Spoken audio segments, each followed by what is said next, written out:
the benefit of the agency is to have people, leaders, that have this empathetic, sympathetic, compassionate side to their personality. And it should be a requirement of anyone that speaks to the public.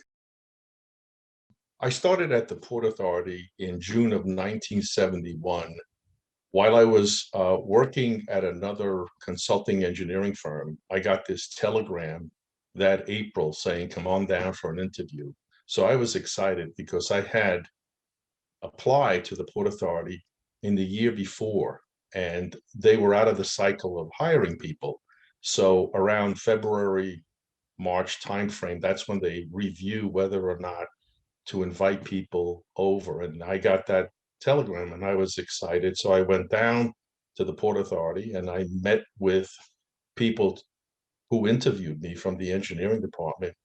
And I knew that I had the job because the interview went very well.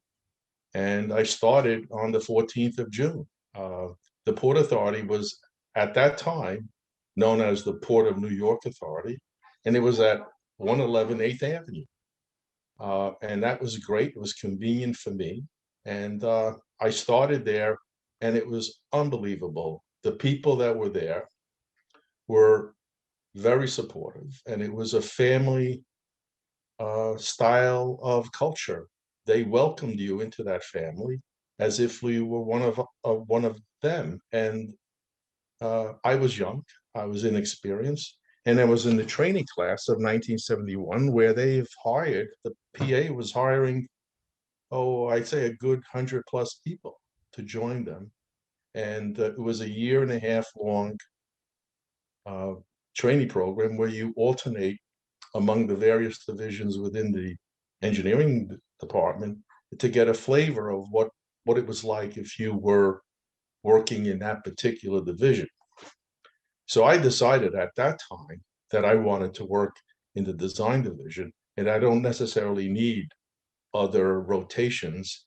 And they accommodated me. So I started immediately working on little projects at Newark Airport, and then ultimately a parking garage project at LaGuardia Airport. So it was fun. A lot of extracurricular activities, soccer, basketball, softball. So it was part of just joining the family. Sometimes people say, you've been around a long time where like the thing that you built has come, they've actually replaced the thing that you saw going up. So you mentioned LaGuardia. You were involved in the large parking structure, or the roadways that go into the large parking structure that now that building is no more because we're building a whole new LGA. But can you talk a little bit about what that kind of excitement was? That must have been you were a young guy. That was a big project, correct? I was involved in the design of the parking garage, especially the roadways leading into the third level and coming out of the third level. And I was excited. I was thrilled because I had so much responsibility just coming out of school, and I relished it. So I went into this project saying, boy, this thing's going to go out, it's going to get built, and then I'm going to see the constructed elevated roadways, and I'm going to be so proud of them. So I believe that the Port Authority at that time was giving young engineers coming out of school a tremendous amount of responsibility if they chose to take it, which is what I wanted. I basically told them, look, I belong in the design division. I don't want to go into any other divisions of the engineering department. I mean, the agency has such a storied history of engineering. I mean, when you came in the 70s, you look at you look at the George Washington Bridge, the Bayonne, the Goethals. I mean, all these bridges, were great accomplishments. But particularly the GWB was an engineering triumph. So I assume that among engineers, this was a coveted place to be. The Port Authority was where stuff was happening. While I was in school, in the engineering school at NYU, the World Trade Center was going up, Newark Airport was going up. They were talking about the second level to the George Washington Bridge. So these were very, very exciting projects that were going on. And while I was at the school, that's when I decided that this is the place for me. Plus, it was a public agency. It wasn't like a private consulting entity. So it was my chance, my turn of also giving back to the region, given that I came from Italy. I was an immigrant at the time, and I was educated there, and I decided that this is a great place for me to work, challenging work. The nature of the work was such that I loved it. I wanted to be part of it.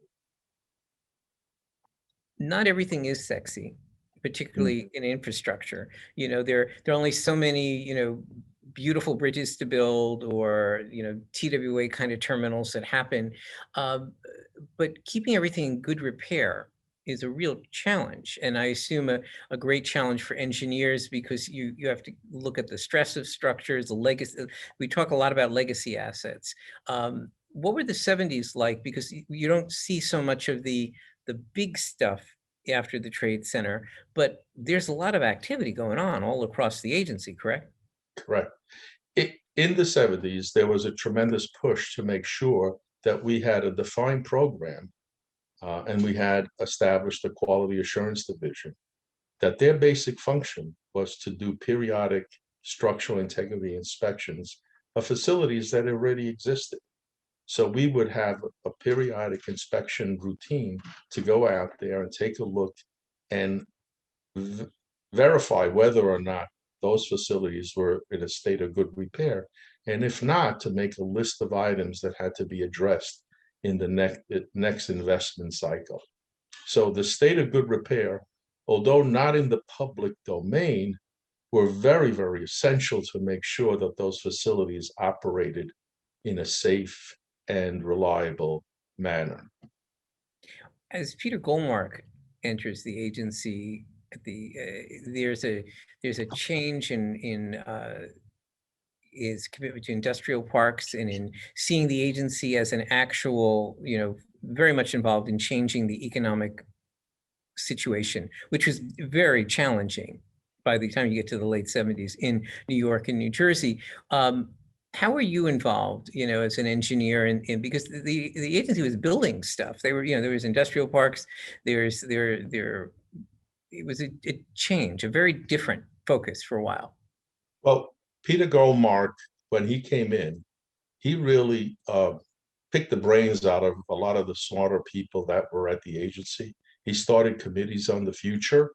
And with that, he came up with these concepts of trying to develop the waterfronts and have them partner with the local agencies that were part of that, or private entities. So I remember specifically going one very cold day to Hunter's Point to make sure that we could develop the site in terms of providing utilities there, so that a private entity come in and then build above and then run that particular residential facility.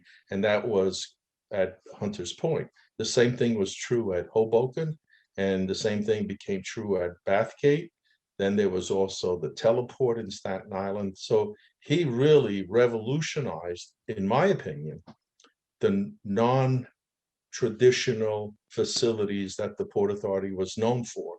And he fostered that development concept, the real estate development, where they could be leveraging some of the value in those and then reinvested in some of the facilities.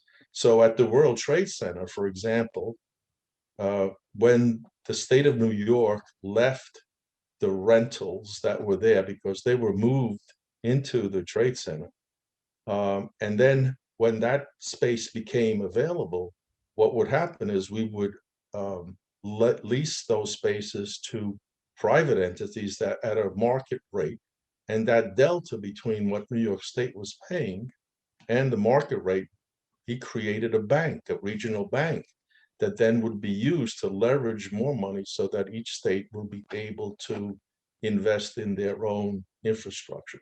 So he really revolutionized the mechanism of trying to bring in private entities to do some of the things that we couldn't do with this bank that he created.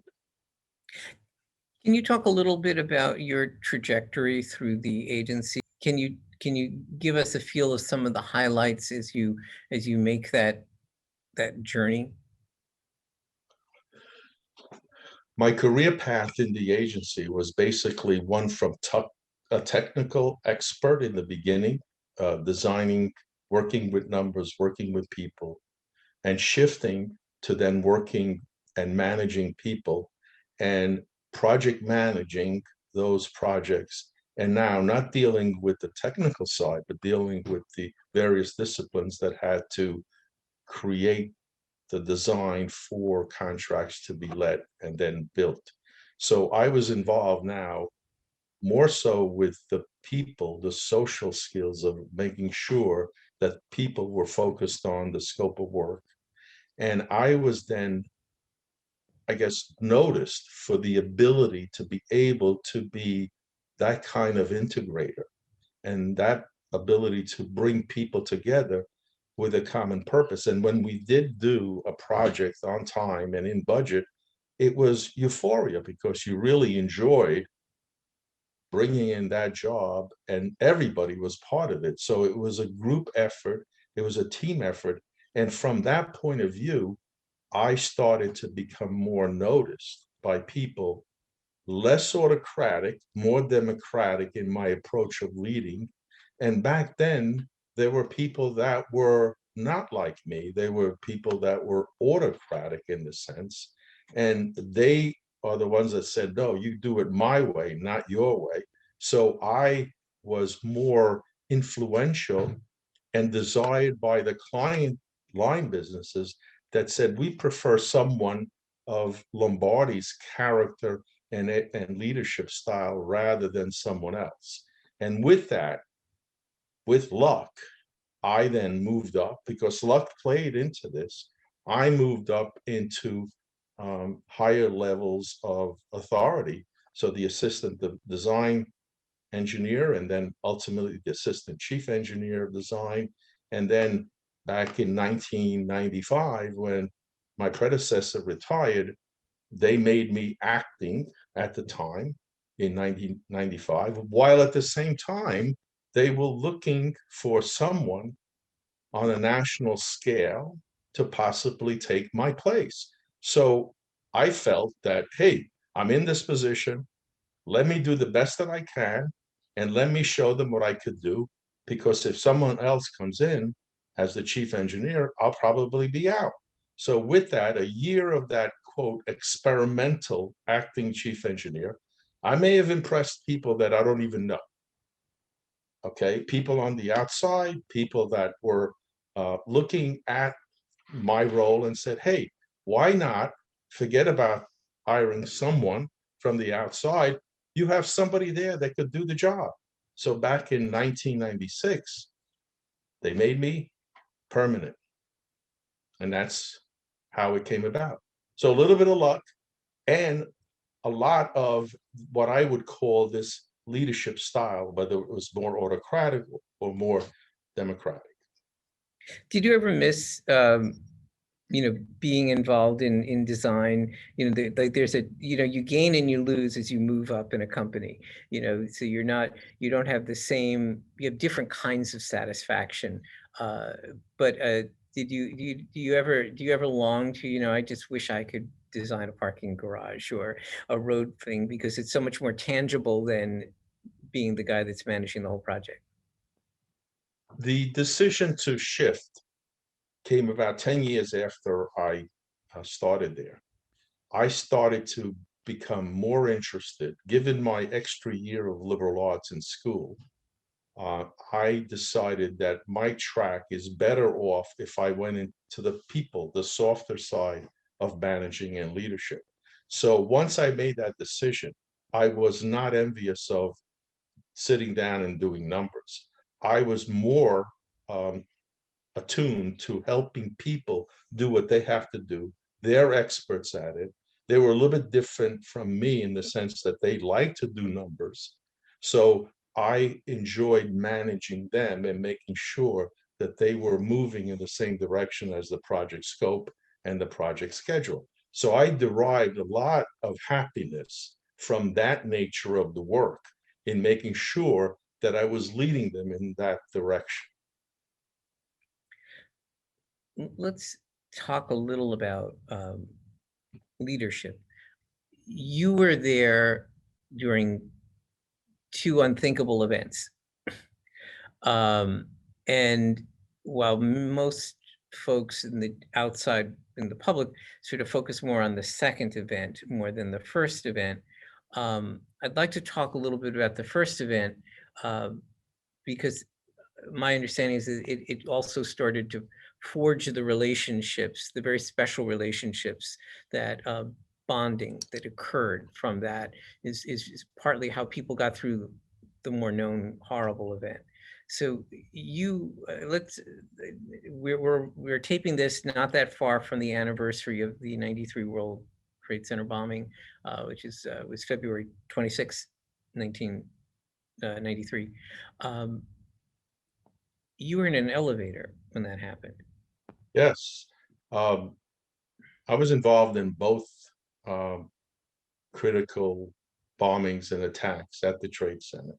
And I think what um, made them very symbiotic was the experiences that we had in 1993 bombing, when a number of us were in an elevator going down with our coats because it was a winter day in the local elevator from the 72nd floor all the way down to 44, when all of a sudden, after picking up passengers on the 61st floor, it came to a stop. And we didn't think much of it because we didn't hear anything. We didn't know of anything.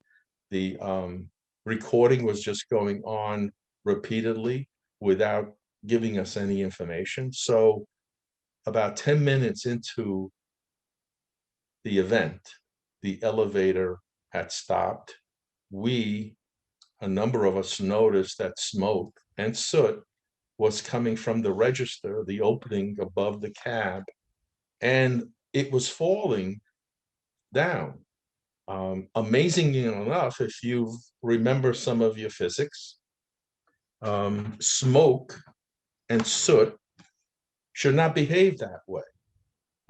It doesn't fall, it should rise. So we suspected that something had happened outside that allowed this soot and this smoke to come into the elevator cab. And it was at that point when I remember having an eye-to-eye conversation and meeting with a colleague that we decided to open the cab doors, the elevator cab doors, and started to score and to cut into the gypsum partition that was encasing the elevator shaft. And those we knew from our experience, those were two 1-inch thick chip board that were sandwiched together. And all we had to do was scrape that and create an opening so that we could get some fresh air because of the stack effect that would happen. We knew that we were somewhere in the middle of the Trade Center height, somewhere in the 50s. So slowly but surely, we started to cut that. And at the same time, another engineer colleague was opening up the control panel door for the firemen and taking that door, an inch thick, maybe a foot by a foot, off the hinges so that we could use it as a tool to cut more of this gypsum partition. And we were able to do that. Mind you, in the meantime, the lights had gone out because the fire department was in the basement and they didn't want to have any problems with the electrical system. So we were working in the dark, and all we had was light emitting from our beepers. That's it. That little light that was coming from all our beepers. That's the environment that we were in. And we finally opened up a small opening. And as soon as we did that, because it's an outside shaft, there was more air coming in through that opening, and it relieved all of the smoke and the soot that was in the cab. And then after resting, we were able to explore more behind that opening. We cut it larger, and we went through and saw that there was another partition. And when we started to cut that partition, we could hear tiles falling on the other side. So we suspected that we were in the back wall of a stall in a bathroom facility. And with that, we cut a similar size opening in that wall. And then we decided that we had to lift people up with their feet first and then needle them through those two openings. At the same time, concerned that what if the power came back on? My God, one of the cab would start moving one way or the other and start opening and cutting up the person that we had in those two openings. But we finally got them. And the person went on the other side. And thank God for the symmetry between the elevator opening and the center of that stall. We were between the two stall walls. And we went in there and he said to us, be careful on the way down because there's a toilet bowl right there. So we were about 4 feet off that toilet facility and everybody was able to get out. Now, when we walked down, it was total darkness in the stairwell. And this is one of the important reasons as to how the lessons learned from 1993 were so instrumental in helping people exit the 9/11 event, because we had done various things after the 93 so that we could make it easier for people to exit the facility should there be another emergency. So we put battery operated lights. These were emergency lights in the stairs, photoluminescent glow in the dark. That's paint that glows, and you could see it on the stair edges. And we also added signs that you could look at and say, oh, if I were to go through this door, it would tell you where that would end, where would you go. We also established other PAPD satellite communication centers in the lobbies of One World Trade Center. So these simple stairwell improvements, in my mind, helped not only us when we were trapped at the Trade Center on 9/11, but others that were there that decided to leave, helped them get out of the buildings quicker than what we experienced back in 1993. Let's, I want to talk about 9/11 and then the challenges of recovery.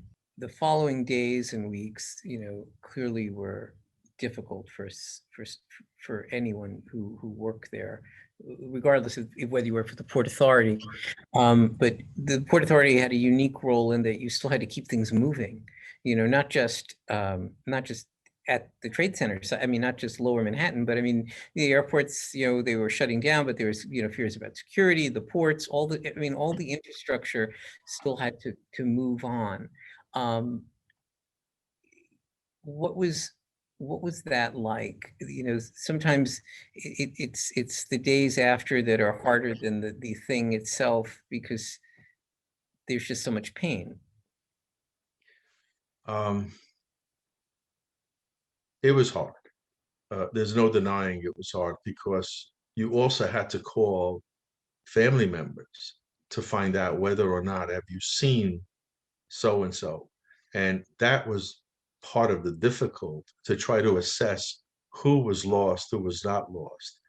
And then to make sure that the rest of the agency was somehow functioning properly while we were trying to assess what was going on at the Trade Center and what needed to be done in some sort of sense. And then you had so many funerals because we lost 84 people. And it would have been right if the agency did not respond in sending people to these funerals to honor the loved ones that were lost.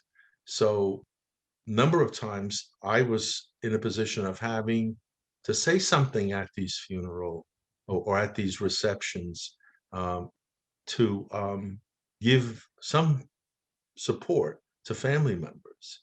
Um, so it was tough, and then get back to work and trying to understand the business of the agency that was regional, world, throughout the Port Authority to try to figure out what should be the next steps that we need to do um, to operate those facilities outside, and then to operate or try to operate whatever we could with the World Trade Center and PATH, because PATH was greatly impacted by the collapse.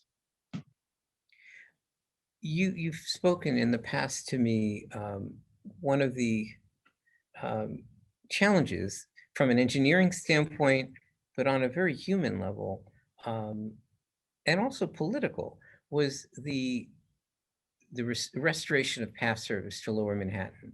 It was very much seen as like as symbolic. It also had real purpose, but that if we could get this back with all this devastation, Lower Manhattan's going to come back, the Trade Center is going to be re-envisioned. Um, so that first temporary station had to be had to be sited on the campus. There was no other place for it. And it's a very tight 16 acres with a lot of stuff on it. You had the difficult task of speaking to families to talk about that a part of that station was going to touch the footprint, one of the footprints. Yes, the family members that lost loved ones there believed that the footprints of the trade centers were hallowed grounds. They were sacred, and they made that very clear. And this was at the same time while we were trying to establish the interim path station that was to be built there, while we were also cleaning up all the debris for the two tunnels that were coming in from Jersey and going out on the path. They needed to be totally rebuilt. And while doing that, it became clear that the family members were upset at the progress of the interim station development without necessarily having the Port Authority bring them into the process of planning. So I was asked by the executive director at the time, as because it was an engineering matter, to go and speak with the family members who were in some respects upset that we were not informing them as we should have. So I was given that charge. I remember going to the meeting, but I also remember that how do you start a conversation without necessarily seeming to be autocratic? This is what needs to be done, and we're going to do it whether you like it or not. So with that understanding as a backdrop, I remember looking at the family members who were seated behind a table. And I looked at them, and they knew my story. They knew that I barely got out of those buildings. They knew that I could just as easily have been lost and be part of the loved ones that were lost. And I think it was more the tone of my voice when I basically told them, and told them in a way that made my voice crack with emotion. That I told them that my wife, Christine, could be sitting there next to you. So they understood that this particular presentation was not necessarily one of we're going to do it the way we want to do it without considering your feelings. They knew that it was almost apologetic, that and I connected with them. I think my statements connected with them, that with that as an opening, they understood that we understood their pain, and that they were then willing to listen to the update that this interim plan design was going to be like. So they were very, very receptive. Earlier, you said, when you sort of made a switch from, being the hands-on, looking at the numbers and engineer, and you moved into management, that, one of the things that made you very different from the people at that time was that you weren't autocratic, and that you sort of understood the human aspect. Do you think that all of those moments and all that training and all those choices that brought you to become the position that you were at that point after 9/11 was for that moment, talking to those families, that without any of that, you would not have had the credibility to help them? Oh, I think with any communication in a very contentious manner, if you don't show empathy as a leader, if you don't show compassion as a leader, there's no way that you're going to somehow bond with whoever your audience is. And in some respects, you're being vulnerable by opening yourself up. And by doing that, you're allowing them to put themselves in your place as well, and understanding the pain that you also may have. So I think that connection, that sort of bonding, however you want to call it, emotional bonding, was very, very effective and very emotional, in the sense that we understand where you're coming from. And I think that particular characteristic of leadership is very, very crucial.